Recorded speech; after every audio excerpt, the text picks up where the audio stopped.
দেখতে দেখতে 2টা বছর কেটে গেল একটা চাকরির খোঁজে। কোনো মতেই পাচ্ছি না। আর এদিকে বাড়ির পুরো বোঝটাই আমার উপর। না, আমি আর নিতে পারছি না। I commit suicide. আমি আর বাঁচতে চাই না।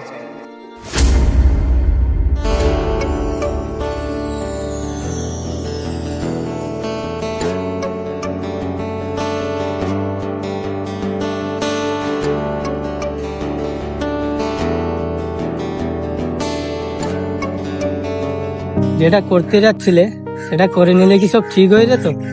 হতো না না? তাহলে করে লাভটা কি? একবারও ভেবে দেখেছো? কে তুমি? আমি আমি হচ্ছি সেই যে মনে করে জীবনের সব থেকে খারাপ মুহূর্তগুলো চিরদিনের জন্য স্থায়ী থাকে না। বাকি তুমি আমাকে তোমার ভালো বন্ধু ভাবতে পারো।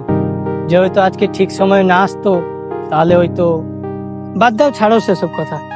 জানতে পারি তুমি যে ডিসিশনটা নিয়েছিলে ওটার পিছনে কারণটা কি?